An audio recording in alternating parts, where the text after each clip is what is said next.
Bonjour les amis, bienvenue sur Planète Gaïa TV. Nous sommes de nouveau dans l'émission Le Coin du Bouquin, où nous allons retrouver notre ami Georges Bertin, ici présent, qui vient nous présenter son dernier livre, qui s'appelle Entre caverne et lumière. Entre caverne et lumière. Alors, je vais te laisser te présenter, Georges, te représenter pour les gens qui te découvrent, et après, je rentrerai en matière avec la caverne de Platon. Parce que c'est par ça que tu démarres ton ouvrage, tout à fait. Et que je trouve que c'est un texte tout à fait important et fédérant surtout. Voilà. Donc Georges, présente-toi un petit peu. Merci Gérard. Donc Entre caverne et lumière, oui, c'est mon dernier ouvrage, hein, et c'est une enquête qui m'a valu de nombreux contacts, d'abord intellectuels et culturels avec la franc-maçonnerie, puisque c'est de cela qu'il s'agit, mais aussi d'une démarche impliquée, des interviews, des lectures. Il est d'ailleurs préfacé par une des grandes spécialistes de la franc-maçonnerie aujourd'hui qui s'appelle Céline Brion-Portet, qui est professeure rite et rituel, qui a la chaire rite et rituel à l'université de Montpellier 3, et par le professeur de la Sorbonne, Michel Maffezoli, que tout le monde connaît, hein, qui est le grand spécialiste de la postmodernité. Mais en trois mots, en préambule, qui es-tu ? Alors je suis socio-anthropologue, hein, j'ai enseigné pendant 25 ans la sociologie, l'anthropologie culturelle dans différentes universités, ici à Angers, à Paris 8, à Caen, au Mans même d'ailleurs. Je fais également des conférences dans de nombreux endroits dans le monde, au Brésil, au Maroc, en Italie, en Autriche, enfin un peu partout, quoi. Là on me demande, bien sûr, hein, où j'essaie de relier, hein, c'est un petit peu ce qui fait la trame directrice de tous mes écrits, de relier des choses qui sont très anciennes, on va parler de la caverne de Platon tout à l'heure, eh bien, à des choses qui sont beaucoup plus actuelles, et en montrant au fond qu'il y a une perdurance des mythes. Hein. Je suis en cela fidèle à l'école de Gilbert Durand, qui a été un de mes maîtres, hein, qui était aussi un spécialiste de la franc-maçonnerie d'ailleurs, il a publié plusieurs ouvrages là-dessus, hein, et qui montre qu'il y a une perdurance mythologique, hein, avec ce qu'il appelle des ruissellements et des dérivations. Et ce à quoi j'essaie de me consacrer, eh bien, c'est d'analyser en partant d'un mythe, comme celui de la caverne de Platon, eh bien, ces ruissellements, hein, et les loges maçonniques sont un des lieux de ces ruissellements, et puis les dérivations, hein, on aura sans doute l'occasion d'en parler. Bien sûr. Alors pour ceux qui ne connaissent pas la caverne de Platon, en extrêmement résumé, mais vous pouvez la trouver très facilement sur internet, vous allez sur Google, vous tapez la caverne de Platon et vous allez trouver le texte intégral. Mais en très résumé, la caverne de Platon, c'est les hommes habitent dans une caverne. Ils sont enchaînés face au fond de la caverne. Donc la seule vision qu'ils ont, c'est le fond de la caverne. Derrière eux, donc ils n'y ont pas accès, mais derrière eux, il y a la porte de la caverne avec la lumière qui rentre. Et donc, par jeu de lumière, ce que les humains qui sont enfermés dans la caverne de Platon aperçoivent, ce sont des formes, des ombres, un jeu d'ombre et lumière, en fin de compte, qui est complètement fantasmagorique et que les gens voient au fond. Et pour eux, c'est ça la vérité. Et de l'autre côté de la porte, il y a un chemin avec un mur, et derrière ce mur, il y a des gens qui passent. Et donc, avec la lumière du soleil, vient se réverber à l'intérieur de la caverne de Platon des morceaux, alors des têtes de chevaux, têtes d'hommes, têtes de femmes, et cette projection dans le fond de la caserne en font un monde complètement aberrant et incroyable. Mais pour les habitants de la caverne, c'est ça le monde. Jusqu'au jour où il y en a un qui arrive à se détacher et à sortir dehors. Et il s'aperçoit que le monde, c'est quelque chose de complètement différent. Donc, il se décide à revenir à l'intérieur de la caverne pour dire à ses frères « Non, non, tout ce qu'on voit là, c'est pas vrai, c'est une illusion, c'est pas comme ça que ça se passe. » Et là, il se fait écharper parce que personne ne veut le croire. Voilà, je crois que c'est un résumé de la caverne de Platon. Tout à fait. Hein. Alors, partons de là, parce que c'est le départ de ton livre. Exactement. Alors, partant de là, quel a été le cheminement de ta pensée qui a fait un bouquin de 190 pages. Quoi. Oui. Donc, Entre caverne et lumière, c'est le titre d'ouvrage, donc je parle de la caverne, Oui. hein, mais je parle précisément de la caverne de Platon, montrant d'ailleurs, hein, c'est un clin d'œil, que la progression telle qu'elle se vit dans les loges maçonniques, pour moi, ne peut être qu'un chemin vers le sacré, c'est-à-dire vers la lumière. Hein, puisque toute la phénoménologie de la tradition maçonnique, ça consiste à passer de l'ombre à la lumière. Bien sûr. Alors, je montre à travers un certain nombre d'étapes, hein, qui sont au fond le voyage par les 4 éléments, qui ne sont pas propres à la tradition maçonnique d'ailleurs, qu'on trouve aussi dans de nombreuses traditions chez les chamans, initiatiques. chez les druides, chez Absolument. oui, tout à fait. Et je montre que partant de la caverne, eh bien, de la même façon que les hommes de la caverne de Platon sont enchaînés par le silence, puisque personne ne sait ce qui se passe, personne n'en parle. Ben oui. Que les francs-maçons sont soumis à une période de silence. Et que cette période de silence, elle est instauratrice pour eux, elle est initiatrice. Elle les amène à prendre en compte la diversité des opinions. D'accord. Elle les emmène à prendre en compte tout ce qui leur parvient de l'extérieur, ce que les maçons appellent le profane, c'est-à-dire ce qui se situe à l'extérieur du temple. Ouais. Mais tout ce qui leur parvient de l'extérieur, il est filtré, comme tu l'as très bien dit.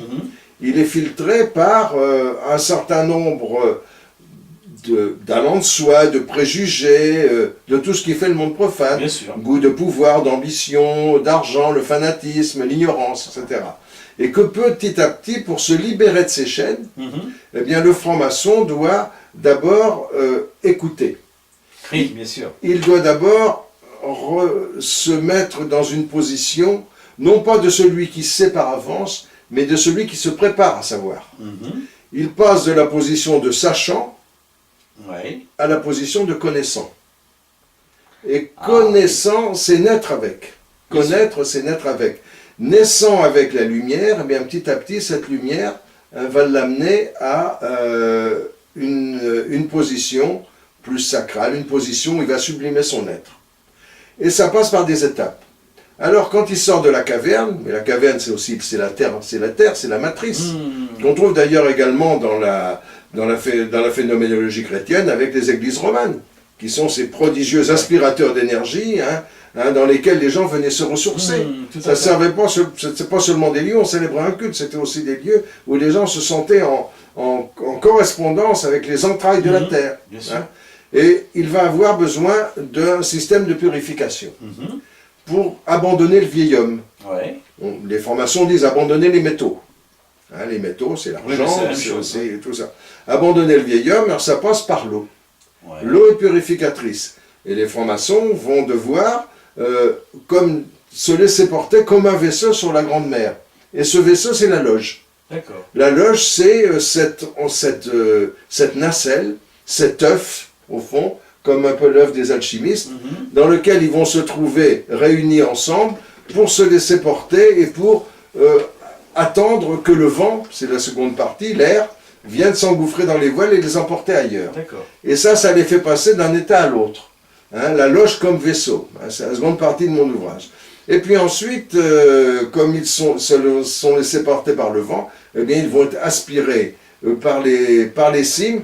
Mais étant aspirés par les cimes, sortant à l'extérieur, ils vont rencontrer un autre élément extrêmement fort, c'est le feu du soleil, qui va les brûler, qui va les transformer, qui va un peu comme le forgeron plonge le feu de la forge, l'épée dans la forge, et Mircea Eliade a très bien décrit que les forgerons étaient des initiateurs, eh bien, ils vont être obligés de se soumettre à quelque chose qui est de l'ordre de l'épreuve, ce qu'ils appellent l'épreuve du feu, qui est bien entendu une épreuve symbolique. Il ne s'agit pas, bien entendu, dans les loges d'aller brûler les gens avec des fers rouges, contrairement à ce que certains esprits malveillants pourraient laisser penser.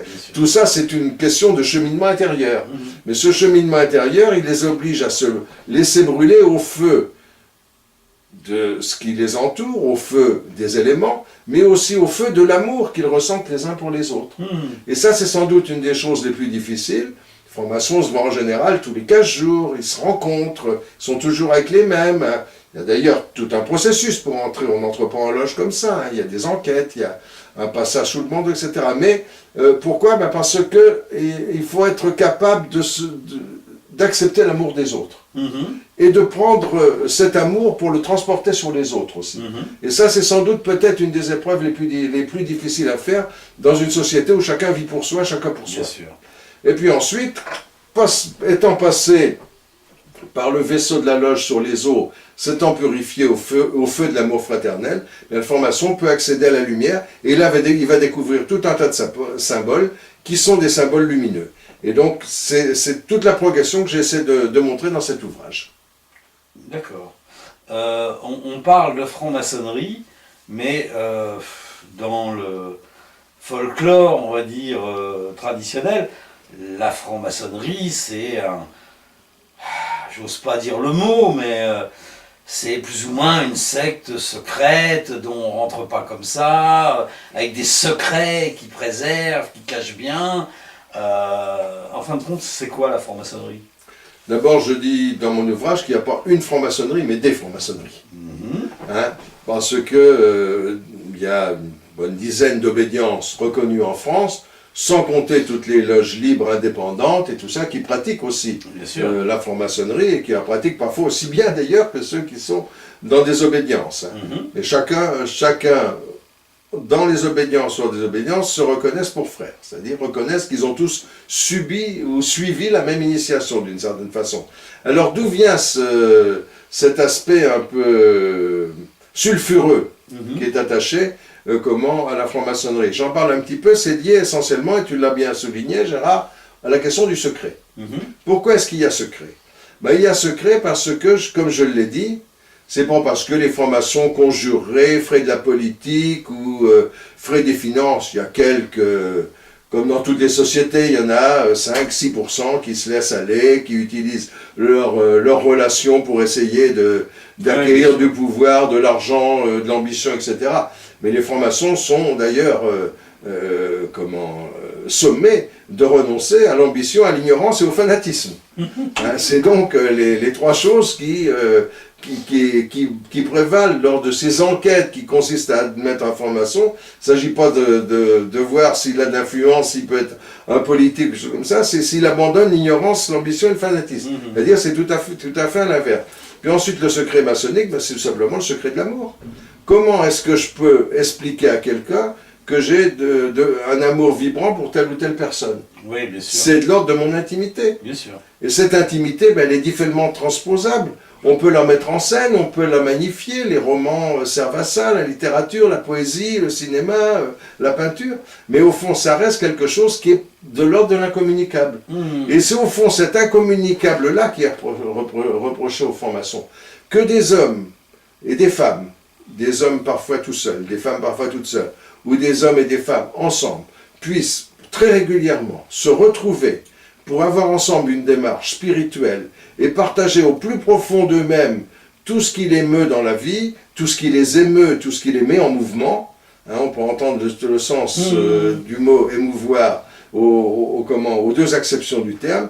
Eh bien, c'est quelque chose qui est pratiquement scandaleux dans une société où tout le monde ne pense qu'à écraser l'autre, avancer dans la hiérarchie, à se propulser en avant, à se faire valoir. Et cette humilité qui est liée au secret de l'initiation, eh bien entendu, elle est très mal admise parce que toute notre société, la société dite profane, ceux qui se tiennent à l'extérieur du temple, eh bien ne peut même pas envisager que ça existe.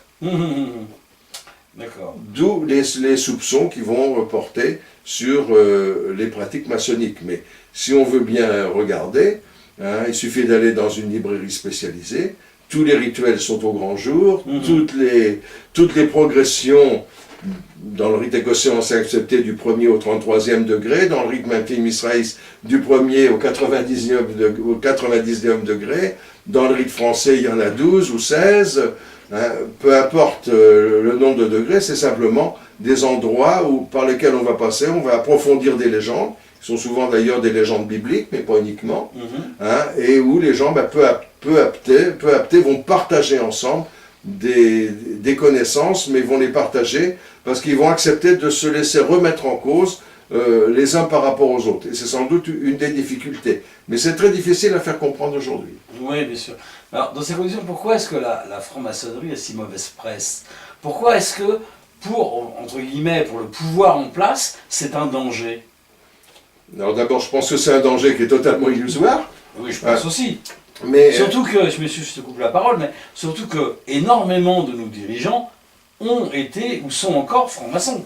énormément, je ne sais pas, mais il y en a toujours eu dans les, il y en a toujours dans eu, les allées du pouvoir. Oui, oui, c'est bien vrai. sûr. Alors, pourquoi est-ce que ça a mauvaise presse? Je pense qu'il y a des... En France, tout au moins. Parce que si on regarde la franc-maçonnerie anglo-saxonne, aux États-Unis, par exemple, les francs-maçons, le jour de l'Independence Day, ou le jour des grandes fêtes nationales, défilent avec leurs vêtements de franc-maçon dans les rues. C'est vrai, c'est vrai. Ils sont absolument pas... Moi, je suis allé plusieurs fois au Brésil. Les loges du Brésil sont... vous avez ça sur la porte, vous avez des monuments francs-maçons dans les grands carrefours. Donc, c'est pas du tout. Alors, pourquoi la France? Pourquoi la France? À une exception. Alors, parce que il y a d'abord eu, 1738, une bulle du pape, la bulle In Eminenti, qui disait que la fréquentation des loges maçonniques était interdite à ceux qui conspiraient contre l'Église. Et un historien de la franc-maçonnerie a fait une thèse de doctorat là-dessus, il a cherché à comprendre pourquoi. Mais il se trouvait que la faction qui était au début du XVIIIe siècle en poste au Vatican, à l'époque, était une faction qui était faite de gens qui étaient originaires de la même ville d'Italie. Et qu'il y avait un cardinal très influent à Milan qui lui cherchait à prendre le pouvoir. Oui. Et ils avaient utilisé d'une certaine façon les loges pour essayer de créer un mouvement souterrain qui allait petit à petit les amener aux portes du pouvoir vaticanesque. Ça, c'est une première explication. Et donc, la bulle In Eminenti, qui n'a d'ailleurs pas été appliquée en France ni en Espagne, parce qu'il fallait qu'elle soit ratifiée par les gouvernements pour être appliquée, ici même dans le Maine-et-Loire, il y avait une loge, ça a été retrouvé par les historiens locaux, qui était organisée dans une abbaye, l'abbaye Saint-Maur de Glanfeuil, entre Saumur et Angers, juste en face les Rosiers, et que le père abbé de la loge était franc-maçon. D'accord. Et c'est lui qui avait organisé la loge dans ses locaux. À tel point d'ailleurs que nous avons ici à Angers, j'ai retrouvé qu'il y a une loge qui s'appelle le Tendre Accueil, qui est l'héritière même de cette loge ecclésiastique du Maine-et-Loire. C'est-à-dire que jusqu'à une certaine période du XVIIIe siècle, il y avait beaucoup d'ecclésiastiques, y compris des prélats, mais aussi des aristocrates, des grands bourgeois, qui se retrouvaient dans les loges de francs-maçons acceptés. Un franc-maçon accepté, c'est un franc-maçon qui n'était pas dans la maçonnerie pratique, opérative au départ, mais qui était accepté et qui pratiquait les rituels des constructeurs du temple. Puisqu'une grande partie des loges maçonniques fonctionnent sur ces rituels de construction. Alors il y a un second événement qui se produit, c'est l'arrivée du cartel des gauches, à la fin du XIXe siècle en France. Et le cartel des gauches, pour le coup, était formé pour beaucoup, parce que c'était des loges progressistes, des loges où on avait inventé de nouveaux modèles sociaux, une nouvelle utopie sociale, et qui vont se retrouver majoritaires au gouvernement. Et ceux qui vont précipiter la loi sur la séparation de l'Église et de l'État, et les lois laïques, qui vont être très très mal vécues par l'Église. Et l'héritage de cette suspicion portée sur les francs-maçons hommes de pouvoir, eh bien, elle date à mon avis de cette époque-là. Puis le troisième endroit, c'est que Hitler et le nazisme, le maréchal Pétain, la première chose, un des premiers décrets-lois qu'il prend lorsqu'il prend le pouvoir à Vichy, eh bien, c'est d'interdire la franc-maçonnerie. Il y a des explications historiques qui portent là-dessus, et à ce moment-là, les francs-maçons vont être poursuivis exactement comme les juifs, et envoyés en camp de concentration pour un grand nombre d'entre eux. Dans une France pétiniste, une France traditionnaliste, cet imaginaire-là a fait amalgame et a fait que les francs-maçons sont devenus un suspect, soit d'être des hommes des pouvoirs, soit d'être des hommes qui étaient opposés à l'Église, etc. Et c'est encore aujourd'hui largement répandu. Mais pourtant, le nazisme était très impliqué dans la quête du Graal, dans énormément de domaines ésotériques. Donc la franc-maçonnerie n'aurait pas dû leur être étranger. Et il y a même des légendes qui disent que derrière Hitler, il y avait une loge noire. Alors je mets des guillemets, tout ça, c'est pas des affirmations que je donne, c'est ce que j'appelle, moi, grossièrement, excusez-moi, mais des bruits de chiottes. Mais ça court. Donc, quelle réalité derrière ça? Alors, il est vrai que l'ordre noir a existé. C'est fondé d'ailleurs sur la fameuse société de Tulé. Oui, tout à fait. Mais cette société n'est absolument pas franc-maçonne. C'était une société néo-païenne qui avait comme ambition de capter le pouvoir à son profit. Et de capter le pouvoir au profit de l'ordre nazi. Les francs-maçons fonctionnent sur la base de la tolérance mutuelle, sur la base du partage, sur la base de la mise en commun des différences. Qui que tu sois, mon frère, de cette différence, tu m'enrichis, c'est la phrase qui est inscrite au fronton du Grand Orient de France à Paris. D'accord. Qui est la principale obédience maçonnique française. Oui, bien sûr. Il est bien évident que Hitler et ses congénères n'étaient pas du tout dans les loges à la différence, puisqu'ils voulaient tout ramener à l'unité. L'unité, c'était la race nazie. Pourquoi est-ce qu'ils s'intéressent au Graal? Ce serait une autre question. Mais c'est parce que le Graal, c'est aussi le sang. Oui. Et c'est l'idée de la race, le sang. Et en se faisant, ils sortent complètement le Graal de tout son contexte. Il apparaît dans la mythologie, qu'elle soit celte ou d'ailleurs dans la mythologie chrétienne, avec autour un certain nombre d'objets symboliques, qui sont les talismans fonctionnels des Celtes, des Scythes et des Indo-Européens. Mais Hitler n'a rien à foutre des talismans fonctionnels. Ce qui l'intéresse, lui, c'est la prédominance du sang et de la race. Ouais. Donc il va complètement utiliser un élément de la légende du Graal pour essayer de le capter à son profit, mais ça n'a, sur le plan anthropologique, aucune valeur, bien entendu. N'empêche que ça a marché. Oui, non, bien sûr. Oui. Alors cette haine, on va dire, traditionnellement, entre l'Église catholique et la franc-maçonnerie, ça vient d'où? Puisque, alors c'est pareil, ça aussi c'est des bruits de couloir, j'ai pas de preuves et de certitudes à énoncer, mais il paraîtrait que même au Vatican, on a des loges maçonniques. Alors, c'est des choses qui se sont dites. Il est vrai qu'il y a un certain nombre d'ecclésiastiques, voire d'évêques, voire de hauts prélats, qui ont fait partie de loges, qui se sont intéressés à la franc-maçonnerie parce qu'ils ont vu qu'il y avait un lieu qui rassemblait ce qui était épars. C'est un des grands leitmotifs de la franc-maçonnerie, rassembler ce qui était épars, rassembler les gens dans leurs différences. Il est vrai que la franc-maçonnerie spéculative moderne, telle qu'elle apparaît en 1717 en Grande-Bretagne, avec la fondation de la Grande Loge de Londres, eh bien, elle est organisée par des pasteurs. Des pasteurs protestants, qui ensuite vont codifier les règlements de la franc-maçonnerie et les rituels, et qui ont pour objet, justement, de faire le centre de l'union. Pourquoi? Parce qu'on sort d'une période de guerre de religion intense, mais cette guerre de religion intense, elle a produit tellement de divisions, voire de meurtres, d'assassinats perpétrés, on parle à Saint-Barthélemy et à bien d'autres, des massacres en nombre, eh bien qu'il faut absolument que, au nom du christianisme, c'est-à-dire au nom de la religion de l'amour, eh bien des gens se rassemblent.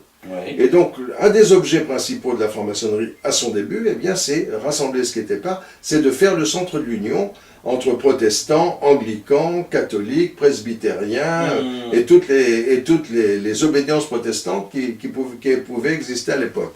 Mais dans la mesure où ce projet, cette ambition est bien réelle, est portée par des gens qui sont d'ailleurs en général tous à des postes clés, sont des aristocrates, sont des grands bourgeois, sont des officiers de la cour.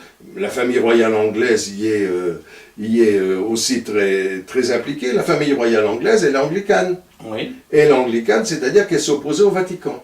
Et le Vatican a peur que d'une certaine façon, ça fasse tache d'huile et que dans d'autres bien sûr. régions de la chrétienté, On eh fasse la bien, même chose. il y ait des scissions qui se produisent par rapport au corps central de Rome. C'est pour ça d'ailleurs, je pense, moi, que Rome a été toujours très réservée vis-à-vis de la franc-maçonnerie, ce qui n'a pas empêché des aventures individuelles. Je me souviens dans les années 90, au début des années 90, il y a un DVD qui a été produit par Monseigneur Thomas, qui était à l'époque évêque de Versailles, et par le grand maître de la Grande Loge de France, où ils ont produit ensemble un ouvrage et un DVD dans lequel ils montraient que ce qui était au fond de la démarche maçonnique et de la démarche chrétienne était beaucoup plus proche, que ce qui les rassemblait était plus important que ce qui les séparait. Oui. Alors l'Église a toujours a compris, le cardinal Ratzinger a continué à dire que les chrétiens qui adoraient des loges maçonniques se mettaient en état de péché grave, sont plus excommuniés, sont en état de péché grave. C'est bien. Mais en même temps, bien, il est évident que la question du relativisme, qui fait que pour un franc-maçon, toutes les religions ont une source commune, c'est ce qu'il appelle la lumière, un 10, la racine 10 c'est la lumière, eh bien vient en porte-à-faux par rapport à la doctrine centrale de l'Église qui dit qu'il n'y a dans l'Église, il n'est dans l'Église que le salut. Bien sûr. Il n'y a que l'Église qui peut donner le salut. Donc relativisme d'un côté, et puis position dogmatique tout à fait légitime pour des catholiques d'ailleurs, mais il n'empêche qu'il y a encore aujourd'hui, d'après les enquêtes que j'ai faites et puis les nombreux témoignages que j'ai pu recueillir, qu'il y a aujourd'hui beaucoup de catholiques dans les loges, à défaut peut-être de prêtres ou d'évêques, qui sont un peu plus surveillés. D'accord, ok.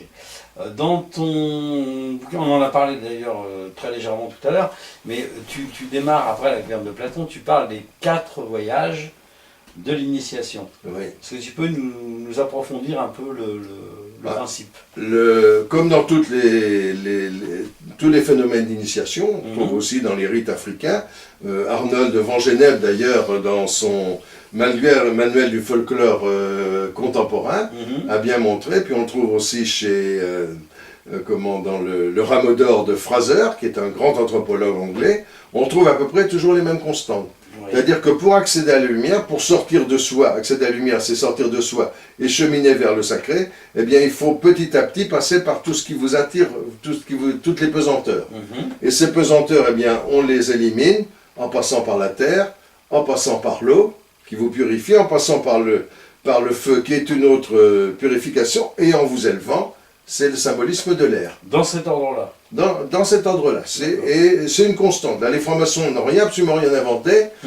Ils n'ont fait que reprendre ce qui est anthropologiquement connu depuis la nuit des temps dans toutes les grandes sociétés initiatiques. D'accord. En franc-maçonnerie, il y a 2 courants principaux. Il y a le traditionnel et il y a ce qu'on appelle l'égyptien.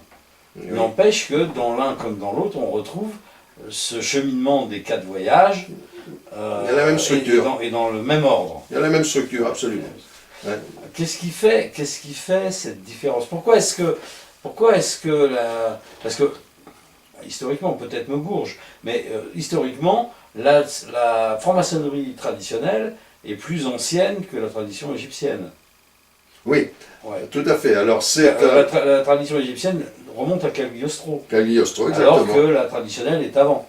Alors les premières loges maçonniques telles qu'elles nous sont connues sont des loges qui sont très proches des monastères, qui sont faites, on en trouve des mentions dès le XVe siècle, notamment en Écosse, en Irlande et en Angleterre, qui sont des opératifs, c'est-à-dire des ouvriers, qui sont amenés à travailler sur des chantiers, les chantiers cathédrales, les chantiers des grandes églises. On pense à la cathédrale Saint-Paul de Londres, par exemple, bien connue l'église de Kilwinnick en Écosse, où des ouvriers appointés et payés par les monastères ou par les évêques, eh bien, sont chargés de réaliser des temples sacrés.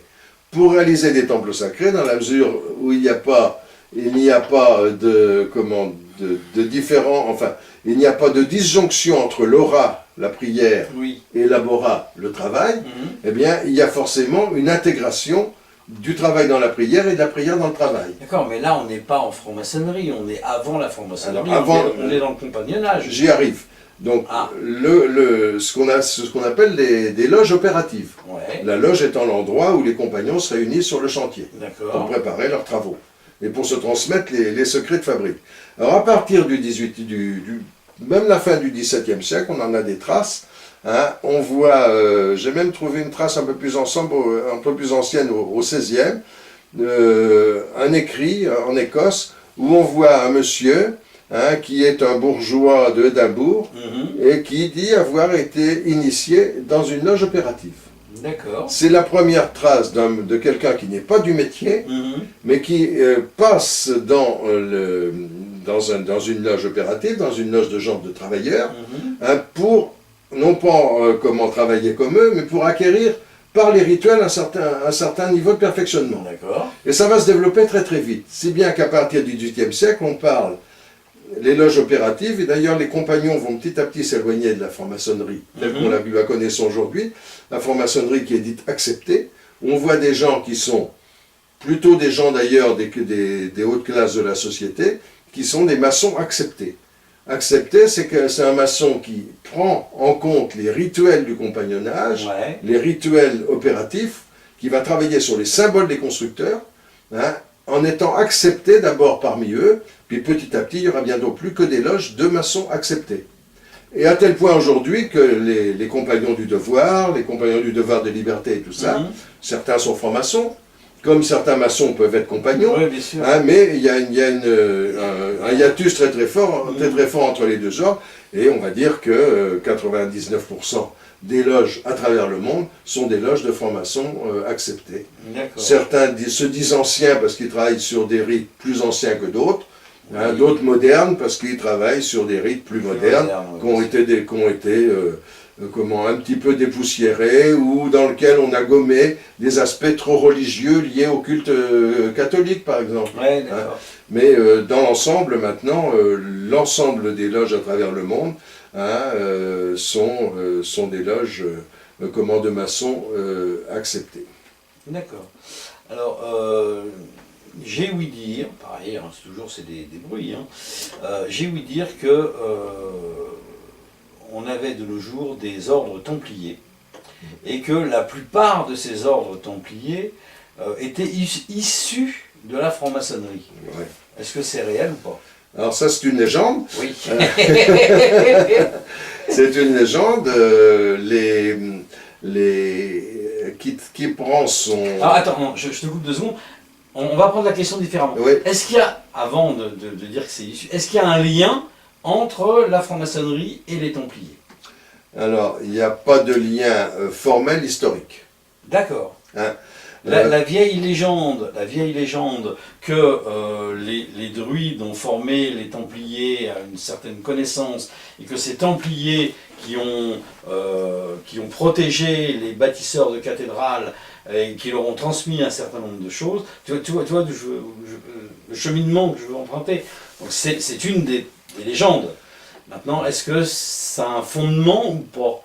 Alors, une des légendes dit que après la dissolution de l'ordre des Templiers en France, certains se seraient réfugiés en Écosse, auprès des souverains écossais, auraient d'ailleurs participé à la bataille de Bannockburn, dans laquelle ils auraient aidé le roi d'Écosse à vaincre les Anglais, puisqu'il y a toujours eu ce conflit entre les Écossais et les Anglais, et que de là serait née la franc-maçonnerie dite écossaise. Alors, d'après les historiens aujourd'hui, je pense à Daché, je pense à tous les gens qui ont vraiment travaillé ces questions-là à fond, qui ont été voir les sources de très près, ce sont des légendes reconstituées au XIXe siècle. D'accord. Légendes reconstituées parce que la franc-maçonnerie, qui fonctionne au départ sur 3 grades, qui utilise le symbolisme des constructeurs, ce qu'ils appellent les loges bleues, à un moment donné a eu besoin de continuer la progression. Et pour continuer la progression, eh bien, il fallait trouver d'autres légendes d'autres légendes qui permettaient de sublimer et de continuer le travail. Ouais. Sinon, les gens auraient fini par s'ennuyer Mhm. et à tourner en rond autour des mêmes rituels et autour des mêmes symboles. Et notamment tout ce qu'on appelle en franc-maçonnerie les grades capitulaires, eh bien, appartient à cette volonté. Et les grades capitulaires, pour exister, ont besoin de se recréer des filiations symboliques. Mhm. Je pense pour ma part, mais je peux me tromper, mais enfin, il y a beaucoup d'historiens qui sont avec moi dans ce sens-là. J'ai encore lu des choses d'ailleurs chez les Anglais très récemment là-dessus, même après la publication de ce livre. Mhm. C'est que c'est au XIXe siècle, à partir de 1804, date de la fondation des hauts grades, Ouais. au rite écossais ancien accepté, eh bien que ces légendes commencent à être recodifiées, remises en œuvre, pour redonner d'une certaine façon un certain lustre. Exactement comme les Plantagenets ont utilisé la légende du roi Arthur. Bien sûr. D'accord. Ok, ok. Donc, c'est pour ce bouquin que tu as eu ce prix, c'est ça? Oui. D'accord. Donc pour ce livre, donc je rappelle le livre, Entre caverne et lumière, Georges Bertin s'est vu décerner le prix Cadet-Roussel 2017. Voilà. Il y avait beaucoup de... Vous étiez beaucoup en concurrence ou... Je n'ai pas su. Tu sais... Ah, d'accord, ok. Bon, là, c'était secret, mais j'ai été... C'était secret. Ouais, la délibération était secrète et ça m'a été attribué par les Imaginales maçonniques ésotériques d'Épinal, qui font partie du grand festival des Imaginales d'Épinal, qui récompense de nombreux ouvrages sur l'heroic fantasy, sur etc. Ah oui. Mais les images maçonniques et ésotériques se concentrent chaque année sur un ouvrage lié à l'ésotérisme ou à la franc-maçonnerie. L'an dernier, mes prédécesseurs, prestigieux prédécesseurs, n'étaient autres que Céline Brion-Portet et Daniel Keller pour l'utopie maçonnique. D'accord. Donc je suis très fier Oui, bah oui, d'être venu juste derrière eux. Ok, d'accord. Ben, je crois que là, on a fait le tour. Tu as des choses à rajouter sur ton ouvrage? Alors dans la dernière partie, j'essaie d'esquisser un portrait de la franc-maçonnerie du XXIe siècle. Ouh là là, oui. Tout le monde sait que la franc-maçonnerie est organisée en obédiences, Mhm. qui sont organisées d'ailleurs à peu près toutes, comme le Parlement français, la République française, Oui. avec des convents qui ressembleraient à l'Assemblée nationale, Mhm. un gouvernement qu'on appelle les conseils fédéraux, D'accord. avec des émanations de toutes les provinces, tout étant élu démocratiquement d'ailleurs, de la base vers le sommet, et tout cela fonctionne très bien depuis le XVIIIe siècle. Et qu'est-ce que je vois, qu'est-ce que j'observe dans mes enquêtes, c'est qu'aujourd'hui, il y a une émergence très intéressante, de mon point de vue, du point de vue du sociologue, là pour le coup, Oui, bien sûr. qui est une émergence postmoderne de ce qu'on appelle les loges libres, ou indépendantes, Oui. qui sont des francs-maçons, des francs-maçonnes, parfois ils sont mixtes, parfois pas, peu importe, qui se réunissent entre eux en utilisant tous les rituels de la franc-maçonnerie, mais en se débarrassant du caractère verticalisant des obédiences, Oui. qui pour eux deviennent trop contraignants, Mhm. et qui vont plutôt se répandre à l'horizontale, fonctionner par réseau, par affinité, qui vont pratiquer ensemble des rites, qui sont d'ailleurs les mêmes que ceux des obédiences. Oui, bien sûr. Ils n'en inventent pas d'autres parce qu'il faut quand même se rattacher à une tradition, et qui aujourd'hui me semble une des tendances observables dans la franc-maçonnerie contemporaine. D'accord. Maintenant, on verra où tout ça les mènera. Bien sûr, bien sûr. Ah oui, alors si, on va revenir sur un point. Tout à l'heure, on parlait un peu de maçonnerie traditionnelle et de maçonnerie égyptienne. Oui. Donc on a démarré sur la traditionnelle. Donc l'égyptienne, c'est arrivé comment? Bon, ok, merci Cagliostro, mais pourquoi? Pourquoi? Pourquoi une égyptienne? Pour la même raison que j'indiquais tout à l'heure à propos du compagnonnage, Mhm. et des rites compagnons qu'il a fallu récupérer à un moment donné, Mhm. parce que, eh bien, dans la diversification nécessaire des rituels maçonniques et des légendes maçonniques, Mhm. eh bien, dans la mesure où une des grandes périodes de la construction des temples sacrés, Mhm. ça a été la construction des pyramides d'Égypte, Ouais. eh bien, certains, comme Cagliostro, eh bien, se sont dit c'est intéressant de faire remonter les légendes de fondation maçonnique, eh bien, à la construction des pyramides. Et à ce moment-là, on voit très bien l'affiliation qui s'opère. Les temples égyptiens, on dit que Pythagore, Mhm. que les francs-maçons appellent Peter Gore, Dans la légende, on appelle Pythagora. Pythagora, oui, aurait été formé par les Égyptiens. Il aurait ensuite transmis son savoir aux bâtisseurs grecs, et les francs-maçons auraient hérité de ce savoir, la forme astronomique, mathématique et comme architectural. Et donc c'est une autre façon aussi d'envisager les choses. Et le rite égyptien correspond aussi à ce que j'ai appelé la grande vogue de l'orientalisme, qui au XIXe siècle, avec notamment Eugène Burnouf, la création du musée Guimet, on a aussi une vogue orientaliste chez des gens aussi importants que les Saint-Simoniens, que Auguste Comte, le fondateur de la sociologie, que tout cela correspond aussi à un engouement de l'époque pour l'orientalisme. Après l'engouement pour les bâtisseurs de cathédrales, il y a aussi un engouement pour quelque chose qui est extra-occidental et qui fait remonter la franc-maçonnerie d'un point de vue légendaire et mythologique, parce que là encore il n'y a aucun fondement réel, aux bâtisseurs des pyramides. D'accord, mais dans la maçonnerie traditionnelle, donc je ne parle pas de l'égyptienne, mais dans la maçonnerie traditionnelle, on a aussi la légende d'Hiram et tout ça. C'est commun à toute la franc-maçonnerie. Alors, la franc-maçonnerie traditionnelle, la plus basique, se fonde aussi sur la légende du temple de Jérusalem. Ce qui est différent des pyramides. Oui. Mais on sait aussi qu'il y avait des relations, bien entendu, entre les Juifs et les Égyptiens. Moïse qui sort d'Égypte, etc. Alors, la franc-maçonnerie traditionnelle s'est cantonnée à la construction du temple de Salomon. Elle est fondée sur 3 légendes. La construction du temple de Salomon, les francs-maçons opératoires des grandes cathédrales, et puis le compagnonnage plus moderne. C'est vraiment les choses. Auxquelles vient s'ajouter à partir du début du XIXe siècle la chevalerie. Ce qu'on appelle les grades chevaleresques. Mais il y a une branche à part, qui est la branche égyptienne. Et qui a connu aussi un certain développement. Ils sont assez minoritaires quand même en France aujourd'hui, enfin pour ce que j'en connais. D'accord. Mais la légende d'Hiram en tant que telle, elle existe dans toute la maçonnerie. Absolument. Ok, d'accord.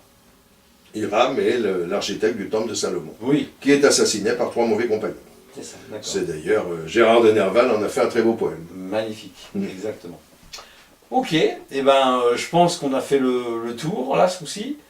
On aura le plaisir de se retrouver dans d'autres aventures, puisqu'on va se retrouver pour d'autres bouquins sur les druides, sur plein de choses. Avec plaisir, Gérard. Donc, chers amis, cette émission du Coin des Bouquins est terminée. Merci Georges de nous avoir accueillis chez toi pour le temps de cette émission, et je vous dis à très bientôt pour de nouvelles aventures.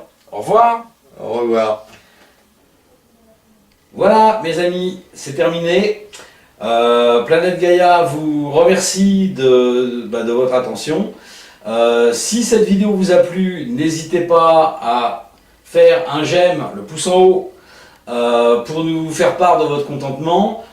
Mettez-nous des petits commentaires parce que ça fait toujours plaisir et ça nous permet de rectifier les choses s'il y a des choses à rectifier. N'hésitez pas à nous soutenir sur Tipeee en allant sur le site qui est écrit en dessous de la vidéo, de façon à nous soutenir à partir de 1 € jusqu'à 1 million d'euros si ça vous fait plaisir, il n'y a pas de problème.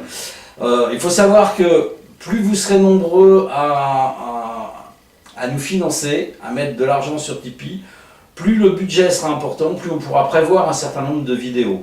Donc là, on essaye de tourner à peu près une vidéo tous les 10 jours. Mais le but pour nous, c'est d'en faire au moins une par semaine. Mais pour ça, on a besoin de vous et on a besoin de moyens. Donc, n'hésitez pas, on vous attend. Et je vous dis à la prochaine pour de prochaines aventures.